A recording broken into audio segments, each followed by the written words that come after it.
السلام علیکم ورحمۃ اللہ وبرکاتہ۔ ان الحمد للہ نحمده ونستعینه ونستغفره ونعوذ باللہ من شرور انفسنا ومن سیئات اعمالنا من يهد الله فلا مضل له ومن يضلل فلا هادي له اشهد ان لا اله الا الله وحده لا شريك له واشهد ان محمدا عبده ورسوله اما بعد قال الله تبارك وتعالى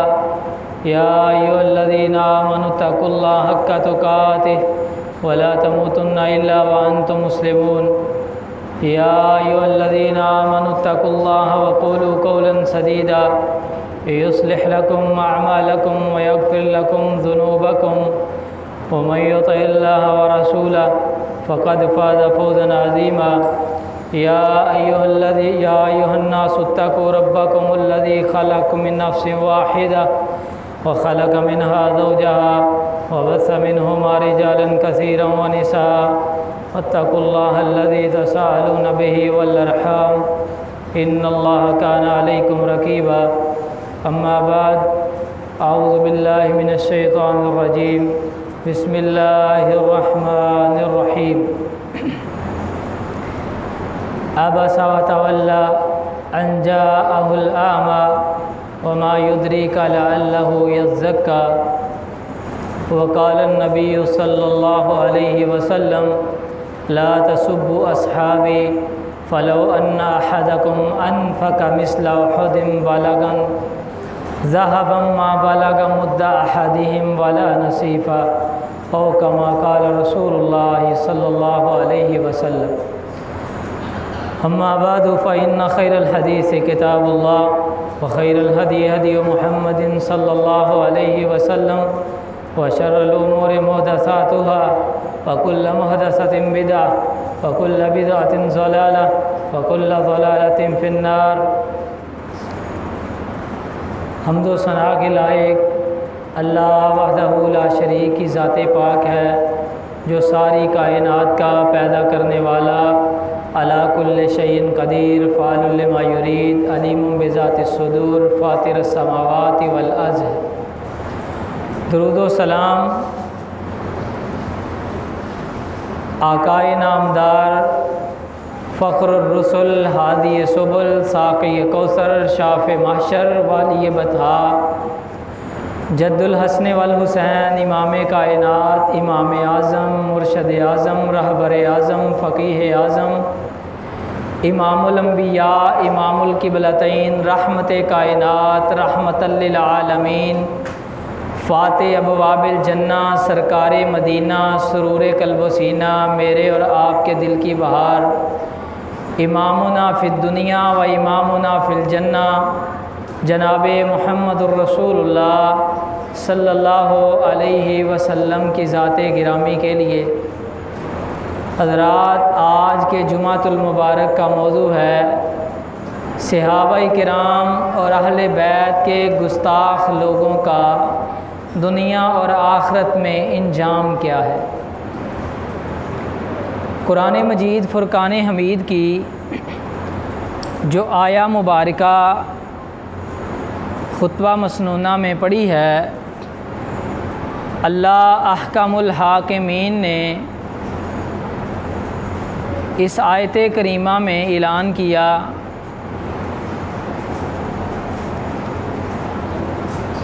عبس وتولی ان جاءہ الأعمى، فرمایا اے میرے محبوب جناب محمد الرسول اللہ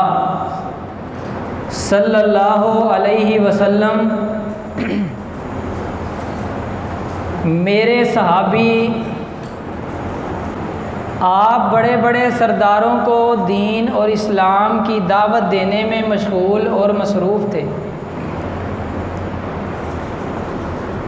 ابی بن کعب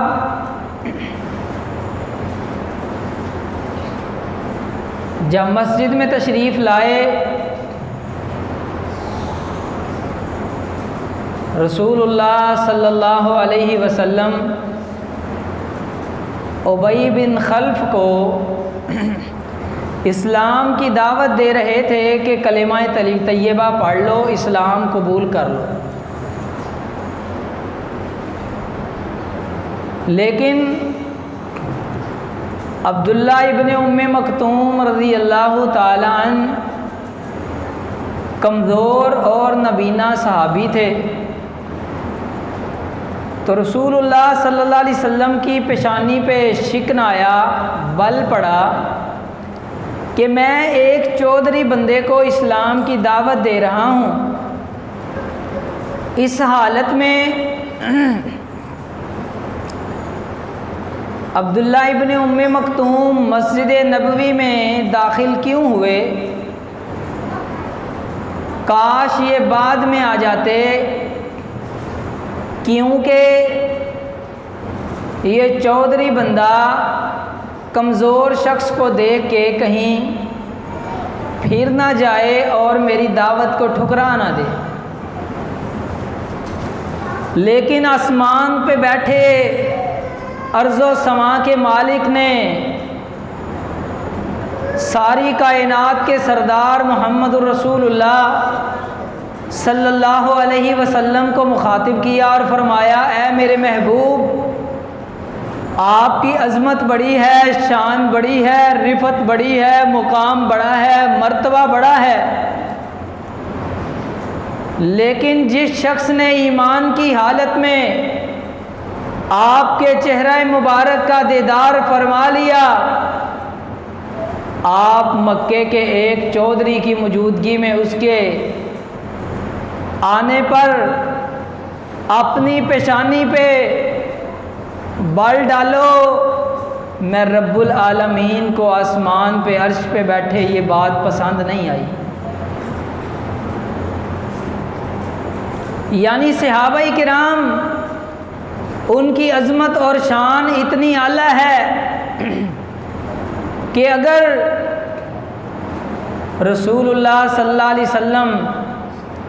عبداللہ بن ام مکتوم کے مسجد نبوی میں آنے پر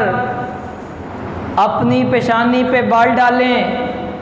تو اللہ رب العالمین اپنے نبی کو اس کام سے منع فرما دیں اور اعلان کر دیں کہ آپ کا کلمہ پڑھنے والا چھوٹے سے چھوٹا، ادنے سے ادنا صحابی، اس کی بھی اتنی شان اور عظمت اور عزت ہے کہ دنیا کا کوئی چودھری اور کوئی وڈیرا اس صحابی کا مقابلہ نہیں کر سکتا۔ جب نبی اکرم صلی اللہ علیہ وسلم کو اللہ ڈانٹ دیں اور یہ الفاظ ارشاد فرما دیں، پھر آج دنیا میں تحقیقات کے نام پہ کسی شخص کو کیسے اجازت دی جا سکتی ہے کہ وہ صحابہ کرام رضوان اللہ علیہ مجمعین پہ طعن اور تشنیع کرے؟ سیدنا حاطب بن ابی بلتہ رضی اللہ تعالیٰ عنہ، انہوں نے مشرکین مکہ کو خط لکھا کہ رسول اللہ صلی اللہ علیہ وسلم عن قریب تم پہ حملہ کرنے والے ہیں۔ وجہ اور سبب کیا تھا؟ کیونکہ حاطب بن ابی بلتہ رضی اللہ تعالی عنہ، ان کی فیملی اور خاندان مکے میں موجود تھا۔ ان کے ذہن میں، دل و دماغ میں یہ خیال آیا، اگر میں مشرکین مکہ کو رسول اللہ صلی اللہ علیہ وسلم کے بارے میں یہ اطلاع کر دوں کہ آپ عن قریب تم پہ حملہ کرنے والے ہیں، تو وہ میرے بیوی بچوں کو امان دیں گے، امن دیں گے، حفاظت میں رکھیں گے۔ اللہ نے وحی نازل فرما کے کونین کے تاجدار محمد الرسول اللہ صلی اللہ علیہ وسلم کو آگاہ فرما دیا کہ اے میرے محبوب، آپ کے کسی صحابی نے مکے کی طرف خط روانہ کیا ہے، مخبری کی ہے۔ رسول اللہ صلی اللہ علیہ وسلم نے سیدنا علی رضی اللہ تعالیٰ عنہ اور کچھ صحابہ کو روانہ کیا کہ فلاں مقام پہ ایک عورت ملے گی، اس کے پاس خط ہوگا، وہ واپس لے کے آنا۔ سیدنا علی گئے، اس عورت نے خط دینے سے انکار کیا، جب انہوں نے دھمکی دی تو اس نے اپنے بالوں کے جوڑے سے خط نکال کے سیدنا علی کو تھما دیا۔ رسول اللہ صلی اللہ علیہ وسلم تک وہ خط پہنچا تو اللہ کے نبی صلی اللہ علیہ وسلم نے خط کھول کے دیکھا، اس میں لکھا تھا من حاطب بن ابی بلتہ الی کفیر قریش، حاطب بن ابی بلتہ کی طرف سے قریش خاندان جو مکہ میں رہتے ہیں اور کافر ہیں ان کو یہ اطلاع دی جا رہی ہے۔ رسول اللہ صلی اللہ علیہ وسلم نے حاطب بن ابی بلتہ کو بتلایا اور حاطب بن ابی بلتہ کو بلایا، اور رسول اللہ صلی اللہ علیہ وسلم نے فرمایا اے حاطب، ہماری یہ مخبری آپ نے کفار قریش کو کیوں دی؟ تو حاطب بن ابی بلتہ نے کہا میرے بیوی بچے وہاں پہ تھے، ان کو حفاظت ملے، اس وجہ سے میں نے یہ کام کیا۔ سیدنا عمر رضی اللہ تعالیٰ عنہ غصے میں آئے اور فرمایا کہ اللہ کے نبی مجھے اجازت دیجئے، دانی اضرب عنق ھذا المنافق، میں اس منافق کی گردن کو تن سے جدا کر دوں۔ تو کونین کے تاجدار نے فرمایا اطلع اللہ علی اہل بدر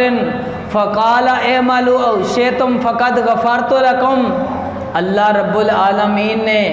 آسمان سے اہل بدر کو جھانک کے دیکھا تھا اور رب ذوالجلال نے فرمایا تھا اے بدریو، آج کے بعد تم جو عمل کرو میں رب العالمین نے تمہیں معاف فرما دیا۔ اے عمر تمہیں پتہ نہیں یہ حاطب بن ابی بلتہ بدری ہے، اس نے خط لکھا ہے اور تم اس کی گردن اتارنے کی بات کرتے ہو، نفاق کا فتویٰ لگاتے ہو۔ رب ذوالجلال نے اعلان فرما دیا کہ میرے صحابہ بدری ہیں اور یہ جو مرضی کریں، آج کے بعد ان کو معاف فرما دیا گیا۔ حضرات، جب ایک صحابی کوئی کام کرے، دوسرا صحابی اس پہ کسی وجہ سے تان کرے تو یہ رسول اللہ صلی اللہ علیہ وسلم نامناسب بھی سمجھیں اور اس کو ناپسند بھی کریں، پھر آج کا کوئی شخص اٹھے اور تحقیق کے نام پہ صحابہ کرام رضوان اللہ علیہم اجمعین پہ تان کرے تو ہم اس کی تان کو کیسے برداشت کر سکتے ہیں؟ آگے بڑھیں۔ اگر کوئی شخص اس دنیا میں صحابہ کرام پہ تان کرتا ہے، اس کو کوئی حق نہیں کہ صحابہ پہ تان کرے، کیونکہ کونین کے تاجدار نے 1450 سال پہلے یہ اعلان کیا تھا لا تسبوا اصحابی فلو ان احدکم انفق مثل احد ذهبا ما بلغ مد احدہم ولا نصیفا، فرمایا میرے صحابہ کو گالی نہ دو، اگر تم احد پہاڑ کے برابر سونا خرچ کرو، میرا صحابی ٹوپا جو کا خرچ کرے، تمہارا پہاڑ صحابہ کرام کے ایک ٹوپے جو کا مقابلہ نہیں کر سکتا۔ اور یہاں پہ بس نہیں، کونین کے تاجدار نے فرمایا تھا اگر تم کسی شخص کو دیکھو کہ وہ میرے صحابہ پہ تان کرے، فَقُولُوا عَلَيْهِ لَعْنَةُ اللَّهِ وَالْمَلَائِكَةِ وَالنَّاسِ أَجْمَعِينَ، تو اس بندے سے کہو کہ تم پہ اللہ کی بھی لعنت، فرشتوں کی بھی لعنت اور ساری کائنات کے لوگوں کی بھی لعنت ہے۔ صحابہ کرام وہ عظیم ہستیاں ہیں کہ جن کو رب ذوالجلال نے دنیا کائنات میں رہتے ہوئے رضی اللہ عنہم ورضوا عنہ کا سرٹیفکیٹ عطا کر کے جنت کا داخلہ عطا فرما دیا، اور محبوب کائنات کی زبان سے رب کائنات نے پیغمبر کے صحابہ کو جنت کا سرٹیفکیٹ عطا فرما دیا، اور نبی اکرم صلی اللہ علیہ وسلم نے اپنی وحی والی زبان سے صحابہ کو جنت کی بشارت سنا دی۔ یہاں پہ بس نہیں، سنن ترمذی میں روایت ہے کونین کے تاجدار نے فرمایا لا یمس النار مسلما رعانی اور عامر رعانی، جس شخص نے ایمان کی حالت میں محمد الرسول اللہ صلی اللہ علیہ وسلم کے چہرے کا دیدار فرما لیا، اللہ نے اس شخص پہ جہنم کی آگ کو حرام فرما دیا۔ اور یہاں پہ بس نہیں، جس شخص نے ایمان کی حالت میں صحابہ کے چہرے کا دیدار کر لیا، اللہ نے اس تابعی کو بھی جنت الفردوس کا داخلہ عطا فرما دیا۔ حضرات، اس دنیا میں جس شخص نے بھی صحابہ کرام پہ طعن و تشنیع کی، اللہ رب العالمین نے اس شخص کا انجام بدترین دنیا میں لوگوں کو دکھلا دیا۔ المنظم لابن جوزی، امام ابن جوزی رحمہ اللہ کی کتاب المنظم میں صحیح سند کے ساتھ محدثین واقعہ لے کے آئے۔ دمشق کے اندر ایک شخص بیٹھا تھا، عالم تھا، کسی عامی آدمی نے ان سے کسی مسئلے کے بارے میں سوال کیا تو انہوں نے حدیث پڑھی، عن ابی ہریرہ قال قال رسول اللہ صلی اللہ علیہ وسلم۔ ابو ہریرہ کہتے ہیں رسول اللہ صلی اللہ علیہ وسلم نے اس مسئلہ کے بارے میں یہ فرمایا ہے۔ تو سوال پوچھنے والا شخص کہنے لگا غیر فقیہ غیر مقبول، نعوذ باللہ، ابو ہریرہ کی حدیث تو غیر مقبول ہے کیونکہ وہ غیر فقیہ ہیں۔ یاروں نے فقہ حنفی میں بھی یہ بات لکھی ہے کہ نعوذ باللہ سیدنا ابو ہریرہ رضی اللہ تعالیٰ عنہ غیر فقیہ ہیں، یعنی نا سمجھ ہیں، نا عقل ہیں، ان کو فہم و فراست نہیں۔ جب اس شخص نے سیدنا ابو ہریرہ رضی اللہ عنہ کی گستاخی کی، آسمان سے ایک بہت بڑا سانپ گرا، اس نے اس شخص کا پیچھا کرنا شروع کر دیا۔ لوگوں نے کہا کہ اے شخص، تو نے سیدنا ابو ہریرہ رضی اللہ تعالی عنہ کی گستاخی کی ہے، لہٰذا توبہ کر لے ورنہ سانپ نے تیرا پیچھا نہیں چھوڑنا، تب۔ اس نے توبہ کی اور اچانک سانپ غائب ہو گیا۔ یہ سیدنا امیر المومنین فی الحدیث ابو ہریرہ رضی اللہ تعالیٰ عنہ کی بہت بڑی کرامت ہے کہ سیدنا ابو ہریرہ رضی اللہ تعالیٰ عنہ پہ طعن و تشنیع کرنے والے کو دنیا میں رب العالمین نے عذاب دکھا دیا اور بہت بڑے سانپ نے اس کا پیچھا کیا۔ صحیح بخاری میں حدیث ہے، رسول اللہ صلی اللہ علیہ وسلم کے صحابی سیدنا سعید بن زید رضی اللہ تعالی عنہ، ان کے اوپر ایک عورت نے الزام لگایا کہ سعید بن زید نے میری زمین پہ ناجائز ناحق قبضہ کیا ہے۔ تو سیدنا سعید بن زید صحابی رسول تھے، حاکم وقت کے سامنے آئے اور کہا کہ میں نے اپنے ان کانوں سے کونین کے تاجدار محمد الرسول اللہ صلی اللہ علیہ وسلم کو فرماتے ہوئے سنا ہے کہ جس شخص نے قید شبر من الارض طوقہ یوم القیامت من الارضین، جس شخص نے کسی انسان کی کسی کی زمین پہ ایک گٹھ ایک بلش کے برابر ناجائز ناحق قبضہ کیا، اللہ قیامت کے دن اس شخص کو 7 زمینوں کا توپ ڈالیں گے۔ میں نے پیغمبر سے یہ حدیث سننے کے بعد کیا یہ کام کرنا تھا، اس عورت کی زمین پہ قبضہ کرنا تھا۔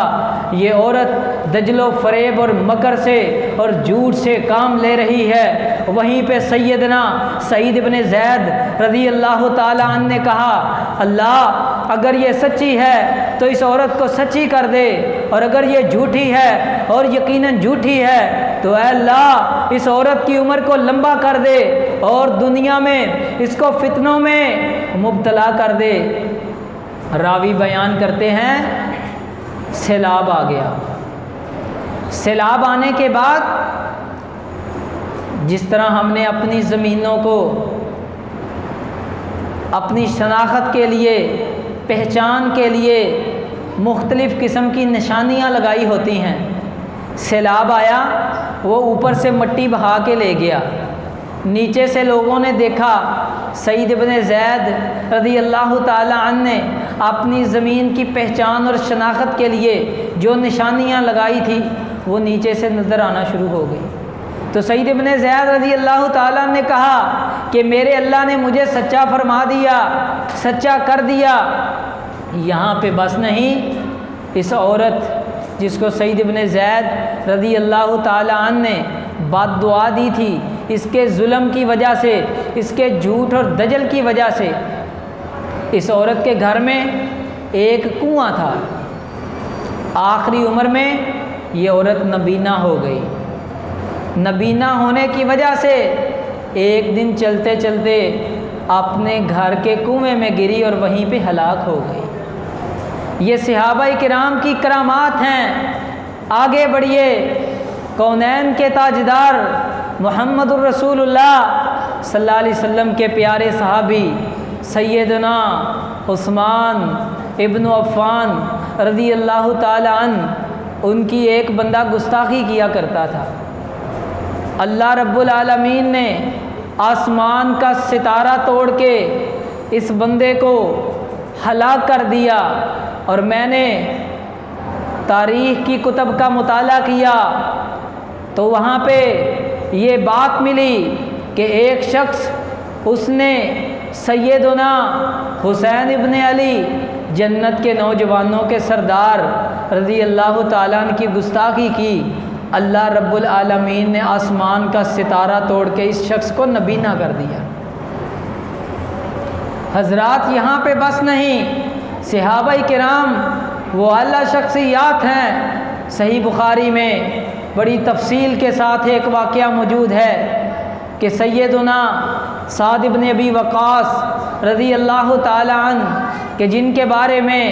پوری کائنات اللہ کے نبی کے بارے میں اعلان کیا کرتی تھی، فدا کا ابی و امی یا رسول اللہ کے پیغمبر صلی اللہ علیہ وسلم آپ پہ ہمارے والدین قربان ہوں، لیکن یہ سعد بن ابی وقاص وہ شخص ہیں، کان خال رسول اللہ صلی اللہ علیہ وسلم، رسول اللہ صلی اللہ علیہ وسلم فرمایا کرتے تھے سعد رشتہ داری میں میرے ماموں ہیں۔ اور یہاں پہ بس نہیں، یہ وہ سعد بن ابی وقاص رضی اللہ تعالیٰ عنہ ہیں احد کے میدان میں، جن کو رسول اللہ صلی اللہ علیہ وسلم نے فرمایا تھا فدا کا ابی و امی یا سعد ارمی، اے سعد اللہ کے رستے میں تیر چلا، میں محمد صلی اللہ علیہ وسلم کے والدین تجھ پہ قربان۔ سعد رضی اللہ تعالی عنہ کو